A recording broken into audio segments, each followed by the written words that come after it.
गुजरात के वडोदरा की गोत्री में विद्युत विभाग का ट्रांसफार्मर घर के नजदीक होने पर निवासियों ने आपत्ति जताई है। गोत्री के शिवम नगर में हरि पंचाल रहते हैं। उनके घर के पास ही बिजली का ट्रांसफार्मर होने से उन्हें अप्रिय घटना का डर बना रहता है। घर में छोटे बच्चों को भी करंट लगने का डर हमेशा रहता है। बरसात की सीजन में तो यहाँ बार बार करंट लगता है। ऐसे में यहाँ के निवासियों ने ट्रांसफार्मर हटाने की मांग विद्युत विभाग से की है। शिवम नगर गोत्री एरिया है, अंबिकानगરની બાજુમાં અને ત્યાંના રહીશ છે આ મિસ્ત્રી પરિવાર। એમને ઘણા વખતથી આશરે છેલ્લા 24 વર્ષથી તકલીફ છે। એમના ઘરના એરિયામાં ડીપી મૂકેલું છે।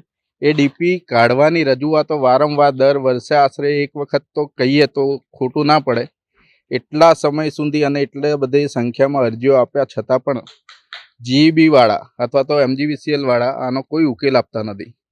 અહીં આગળ આ એરિયામાં આ ડીપીથી આશરે 2 સોસાયટીમાં સપ્લાય જાય છે અને છેલ્લે અઠવાડિયાથી તો એવું સમજો કે તમે દિવસમાં 3-3, 4-4 કલાક અલગ અલગ સમયે રાતે દિવસે બપોરે અહીં આગળ વીજ કનેક્શન બંધ હોવાથી લોકો હાલાકી ભોગવી રહ્યા છે।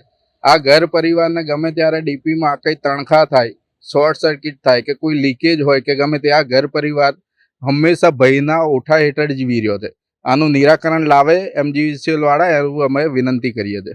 हाँ, गया वर्षे बी मारी दीकरीने करंट लाग्यो, पाछळ बधुं दाझी गई थी। अहींया उपरथी तणखा पड़े छे अने 2-3 वार मने पाणीमांथी करंट लाग्यो छे अहींया अने वारंवार एमने रजूआत करवा छतां बी नथी आवता ए लोको। શું કહે છે એવું રજૂઆત કરવા જાવ છો ત્યારે? हाँ, आईशू करीशू हटाईशू एम के छे। કેટલા વર્ષથી અહીંયા તકલીફો છે? अहींया केटला 15-20 वर्षथी आ तकलीफो छे। કોઈ સાંભળતું નથી? कोई सांभळतुं नथी।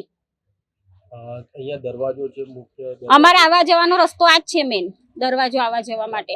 પાણી ભાઈ અહીંયાથી ભરવાનું, વાસણ કપડા બધું અહીંયા જ કરવાનું હોય છે અમારે। એમાં લાગે જ છે કરંટ। 2-3 વાર લાગ્યો મને, મારા બાબાને કરંટ લાગ્યો તો સાયકલ હટાવતો હતો। છેલ્લા 25 વર્ષથી એટલે 2000ની સાલની અંદર અમે અહીંયા રહેવા ત્યારનું અહીંયા જ છે।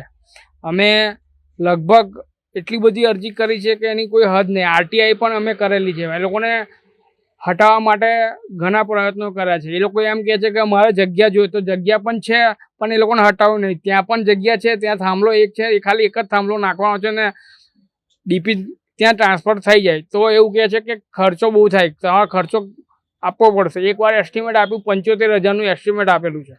હવે એ 75,000 રૂપિયાનું એસ્ટિમેટ અમે એટલા બધા પૈસા ક્યાંથી કાઢી શકીએ?